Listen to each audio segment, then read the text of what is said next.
Assalamualaikum warahmatullahi wabarakatuh. Alhamdulillah. Alhamdulillahi rabbil alamin.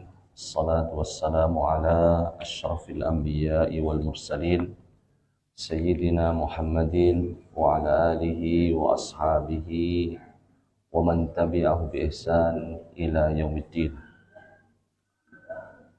Amma ba'd, fa'usikum wa nafsi bitaqwallah wa ta'atihi faqad fazal muttaqun.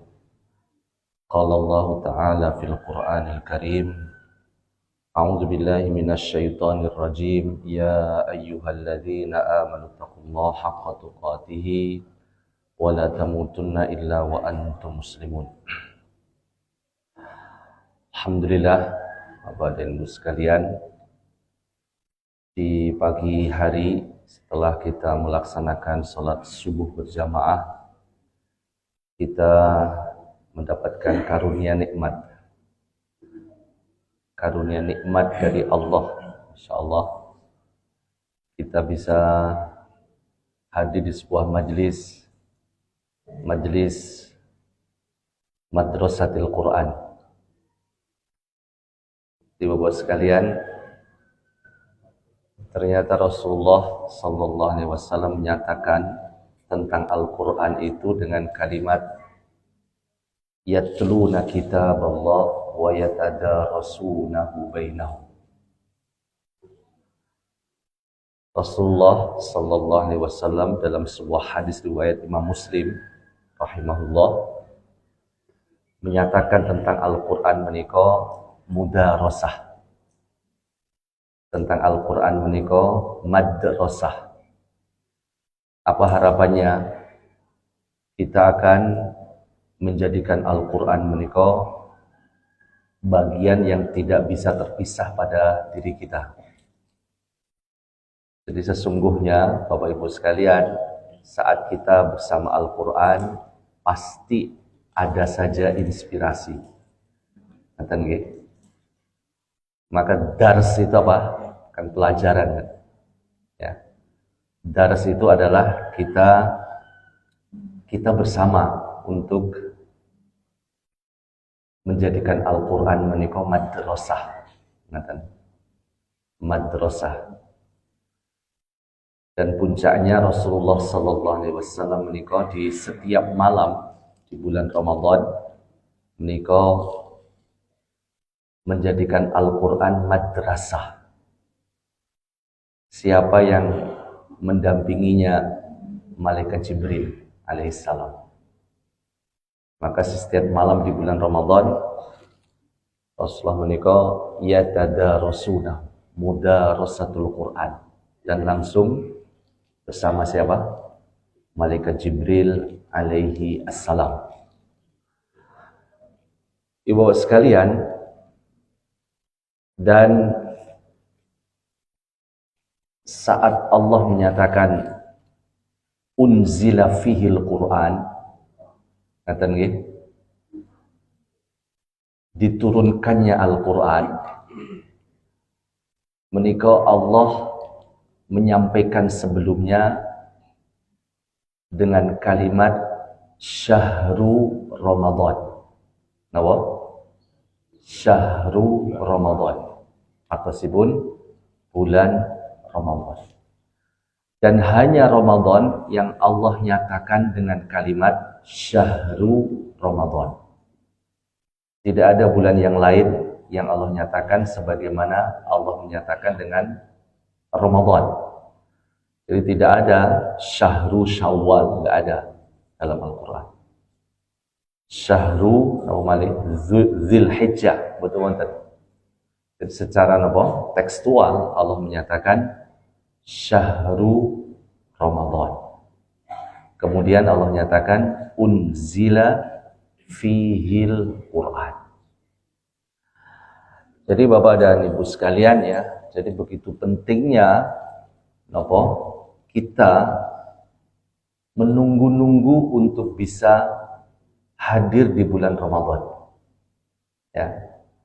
Cukuplah bagi kita untuk menyatakan Ramadan menika bulan yang paling utama dengan Allah menyebutnya secara utuh sebagai bulan Syahrul Ramadan dan kemudian dikaitkan langsung dengan Al-Quran.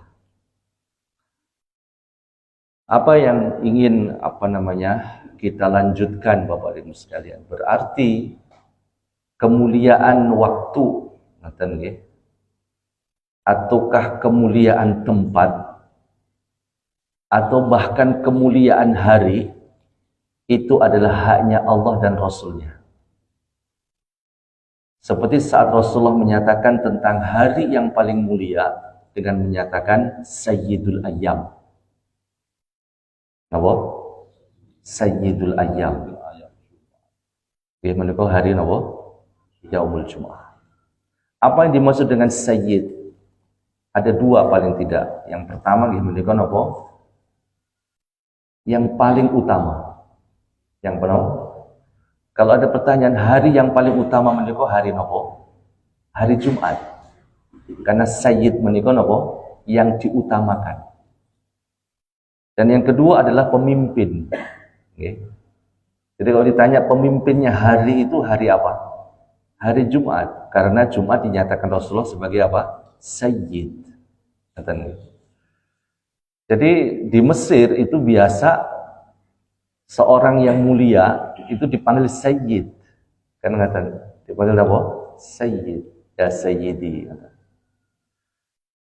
Seorang pemimpin yang utama juga demikian. Maka Nabi kita Muhammad SAW itu sebagai apa? Sayyidu al-mursalin wa imam al-mursalin, sayyidul bashar wal khalaiq. Jadi beliau adalah manusia yang paling utama, pemimpin yang paling utama. Beliau siapa? Nabi kita Muhammad SAW. Ibu bapak yang berbahagia, tadi saya sampaikan tentang Syahrul Ramadan. Semoga di waktu yang tidak sampai 2 bulan, insya Allah kita akan memasuki bulan Ramadan. Maka saya memahami sesungguhnya para salafus saleh, orang terdahulu yang saleh, para ulama, para kiai, para masyayikh, terus persiapan untuk bulan Ramadan menikah, ya, dan ini menjadi inspirasi itu paling tidak 3 bulan. Kalau kita ingin merasakan suasana bulan Ramadan itu suasana sukacita dan sudah menjadi karakter kita untuk sebuah amal kesalehan, terutama puasa. Maka di bulan Sya'ban Rasulullah puasa paling banyak, ya, setelah bulan Ramadan ataupun dibanding bulan Ramadan. Jadi hampir 30 hari Rasulullah puasa di bulan Sya'ban. Sebagaimana dinyatakan oleh Aisyah radhiyallahu anha tentang bagaimana perilaku Rasulullah terkait di bulan Sya'ban. Ini contoh. Kita tidak membahas tentang bulan Ramadan, tapi apa yang Allah sampaikan tentang ayat setelah Allah menyatakan Syahrul Ramadan alladzi unzila fihil Qur'an hudan linnas wa bayyinatin minal huda wal furqan faman syahida minkumus syahra falyasum, dan seterusnya. Di ayat yang ayat 186 surat Al-Baqarah, ini yang Bapak Ibu sekalian menjadi tema kita. Jadi begitu rindunya kita untuk menjadi bagian yang disebut oleh Allah setelah Allah nyatakan Syahrul Ramadan, bulan Ramadan. Setelah Allah mengaitkan bulan Ramadan dengan Al-Quran. Dan kemudian di akhir ayat 185 Allah menyatakan kondisi hambanya yang dalam kondisi syukur, la'allakum tashkurun. Apa ayat 186-nya? Ini Bapak Ibu sekalian. Yang menikah Allah ngendika wa idza sa'alaka ibadi anni fa inni qarib. Saya ingin mengambil satu kata dalam ayat menika, nggih menika ibadi. Ini yang saya maksud. Seharusnya kita dan mari kita memohon kepada Allah Subhanahu wa taala agar kita menjadi bagian yang Allah nyatakan ibadi. Apa artinya? Ibadullah. Bukan abdi, tapi apa? Ibadi. Yaitu hamba-hamba Allah. Jadi sebuah apa? Suasana kebersamaan. Ini Bapak sekalian. Jadi sesungguhnya dalam keluarga pun ya, saat disatukan Allah suami dan istri itu sudah bagian dari kebersamaan. Kan ngaten ya.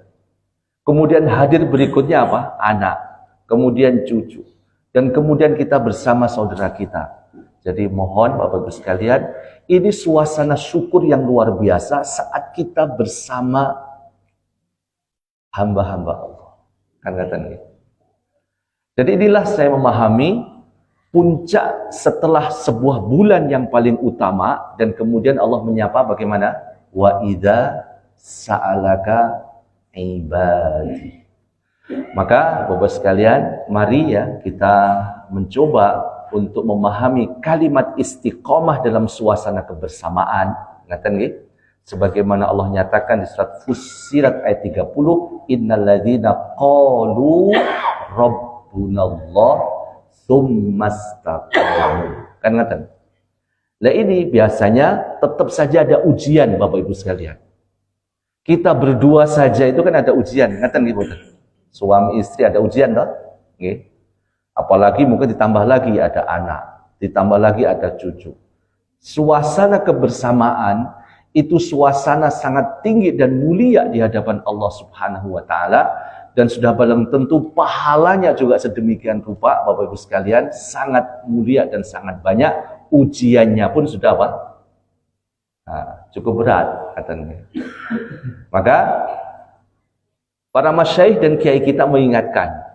Jadi istiqomah itu ada dua yang perlu kita cermati.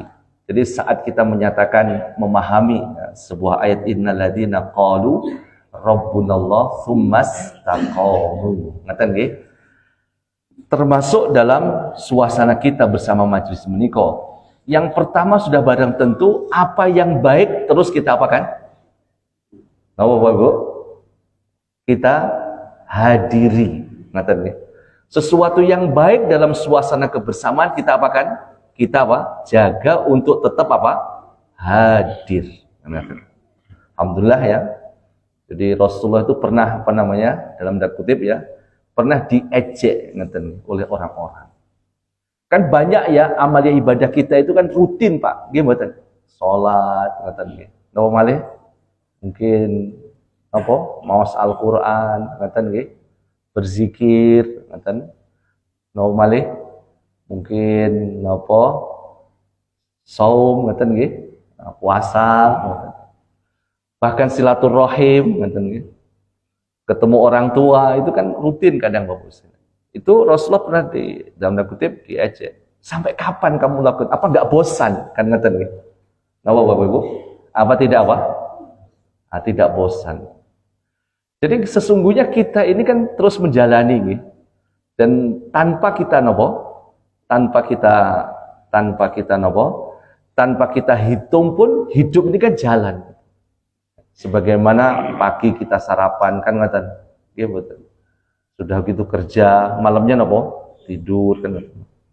Ya sebenarnya mudah saja. Ya kenapa kita nggak bosan makan kan? Nggak bosan ngopi kan? Nggih betul. Bapak sekalian, akhirnya Rasulullah itu diberi oleh Allah di akhir surat Al-Hijr, wa'bud rabbaka hatta ya'tiyakal yakin. Jadi sesungguhnya kebaikan yang kita jalani menika sampai kematian kita. Maka Allah ngendika wa'bud rabbaka, sembahlah Allah kan ngaten. Ya, tunaikan haknya Allah. Jagalah Allah dengan menjaga haknya Allah. Haknya Allah menika napa? Kita menyembahnya, kita taat kepada Allah, kita sholat. Menika haknya siapa? Allah Subhanahu wa taala. Ngaten? Sampai kapan? Sampai kematian kita tiba. Maka biasanya ngaten nggih, ada saja suasana dan rasa yang kita kadang lelah, kan ngaten nggih, letih dan seterusnya ngaten. Dan bahkan nggih, keletihan dan kelelahan kita ketika itu sudah menjadi kebiasaan kita melakukan karena suatu hal, kan ngaten, kemudian kita tidak bisa melakukannya karena menjadi kebiasaan, Allah tetap mencatat jenengan melakukan kebaikan. Ini kan luar biasa, Ustaz. Tentang apa? Sebuah suasana istiqomah. Jadi ketika suatu hal jenengan tidak bisa hadir di majlis menika, kan ngaten nggih, dengan kewajiban di sebuah pekerjaan jenengan, Allah tetap mencatat jenengan hadir di sini karena apa? Sudah menjadi kebiasaan jenengan. Ngaten. Nggih.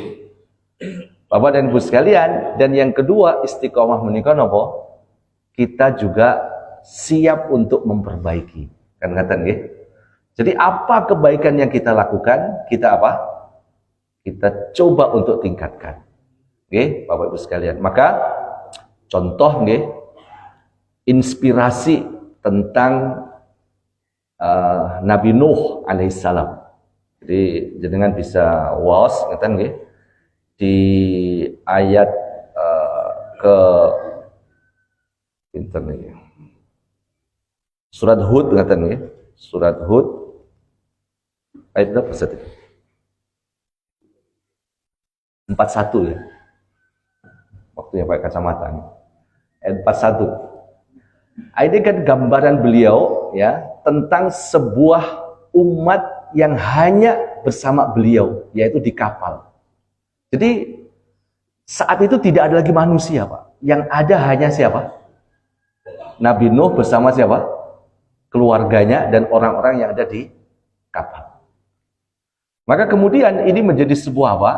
Sebuah tonggak yang harus hadir untuk menguatkan dalam sebuah perjalanan. Jadi menjadi sebuah doa juga ketika safar kan. Jadi ada perintah dari Allah untuk Nabi Nuh alaihissalam.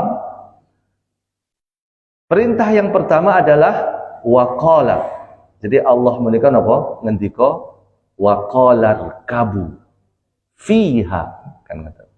Jadi Nabi Nuh diperintahkan ya untuk menyampaikan perintah dari Allah, masuk kapal kan. Ya. Karena memang nanti ini akan alih generasi. Tidak ada lagi generasi ya yang ada di dunia ini kecuali yang ada di mana? Di kapal tersebut. Makanya saya sampaikan ini prinsip ya Bapak sekalian. Untuk apa? Kita selalu merasa ya bahwasanya setiap saat kita itu baru Bapak Ibu sekalian. Maka apa?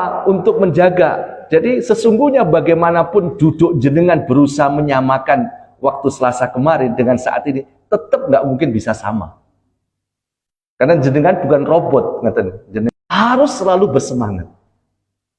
Maka merekalah generasi yang berikutnya akan mewarnai dunia. Apa Bapak Ibu sekalian yang dinyatakan, dikisahkan oleh Allah? Sebuah pernyataan Bismillah. Napa? Bismillah. Oke. Maka setelah Allah menyapa wa idza sa'alaka ibadi, ini kan seakan Bapak Ibu sekalian, kita ini dalam satu tahun ya, kondisi yang paling mulia itu kan saat bulan Ramadan. Kan ngaten nggih. Ramadan. Dan kemudian kemuliaan menika akan napa? Terikat dan kemudian bersambung dengan sapaan Allah di ayat 29. Ngaten nggih? Surat Al-Fajr. Fadkhuli fi ibadi. Ini sapaan Allah terakhir Bapak Ibu sekalian, ngaten nggih?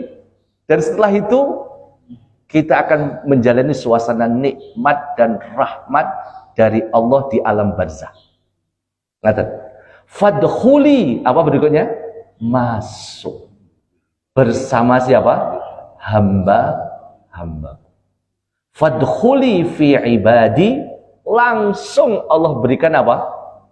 Wadkhuli jannati. Oke. Bapak dan Ibu sekalian, maka kemudian berikutnya untuk kita merasakan suasana, ngaten nggih. Ya. Kemudian kita akan menjemput ngaten nggih kebahagiaan saat sapaan Allah terakhir. Ingat ya, ini menjadi apa? Bagian yang disampaikan para ulama kita ya. Sesungguhnya jalan tercepat untuk masuk surga menika saat di dunia menika kita suka bersama-sama dengan orang yang beriman. Ya. Maka saya sampaikan tadi di awal, kita merasa sukacita ya untuk terhimpun bersama siapa? Ibadullah.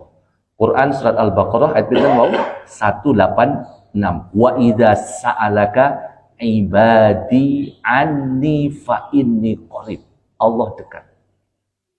Kemudian di ayat 29 surat Al-Fajr, fadkhuli fi ibadi.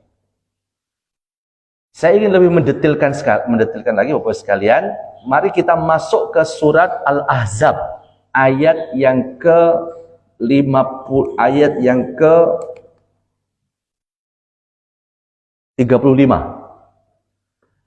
Bapak sekalian, ada 10 ngaten nggih suasana dalam sebuah kebersamaan. Dengan semuanya masuk Bapak Ibu sekalian di sini. Ayo kita napa syukuri.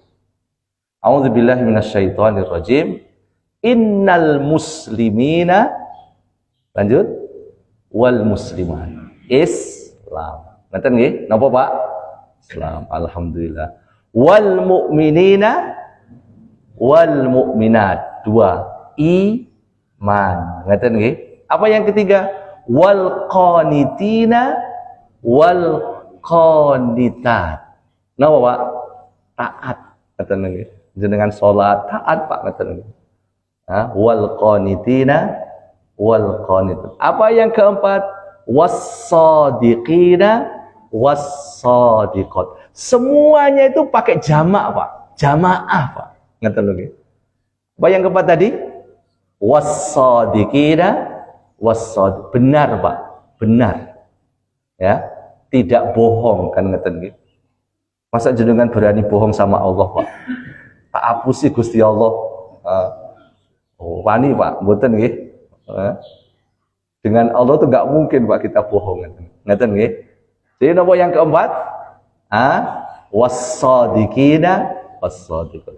Yang kelima, was-sabirina was-sabirat. Sabar. Ngaten nggih. Lagi-lagi Bapak sekalian, ini semua itu sifatnya napa? Kolektif. Ya saged waos nggih. Menawi saged ini dalam satu minggu dia waos ayat ini berkali-kali Bapak sekalian. Karena apa? Ini suasana kebersamaan yang nanti berujung kepada surat Al-Fajr ayat berapa? 29. Fadkhuli fi ibadi. Yang dimaksud ibadi itu siapa? Al-muslimina wal muslimat. Lanjut, al-mu'minina wal mu'minat. Lanjut, al-qanitina wal qanitat. Lanjut, as-shadiqina as-shadiq was-shadiqat. Yang kelima, was-sabirina was-sabirat. Nomor yang keenam, halo, wal khashi'ina wal khashiat. Salat, ngaten nggih. Jadi jangan sampai jangan aku ra khusuk salate. Ojo ngono Pak nggih. Aku mah ra khusuk 10%, ngono lho Pak nggih. Mosok ra khusuk niku. Ya khusuk lah, tapi 5%, nanti besok ditingkatkan, ngoten lho nggih. Jangan sampai awakmu kok ora khusuk salate. Aja ngono Pak nggih, adalah khusuk kan. Mosok blas ra khusuk kan mboten Pak. Jadi kalau napa menilai orang itu jangan apa Pak, hanya 2 pilihan. Ya tidak, repot nggih. Aku ki yo napa nggih? Ya ora 100% soleh, tapi 20% lah soleh. Betul napa-napa ngoten lho Pak nggih. 20% ngoten lho Pak. Apa yo sampean punya anak, awak kok nuwakal ora lah, soleh ono lah ngoten. Dan jenengan sosok di napa ngongkon nggih purun kan berarti soleh Pak niku nggih. Ngoten lho nggih. Jadi jangan biasa apa mengatakan iya dan tidak ngoten lho nggih. Jadi persentase ngoten lho Pak nggih. Nggih. Jenengan soleh berapa persen saat niki? Nah, jenengan piyambak yang tahu ngoten. Tapi saya yakin dan saya saksikan jenengan soleh dan solehaku. Nggih. Nah, monggo nanti nek 100% ini nggih malaikat mungkin tetap saja kita ada kekurangan.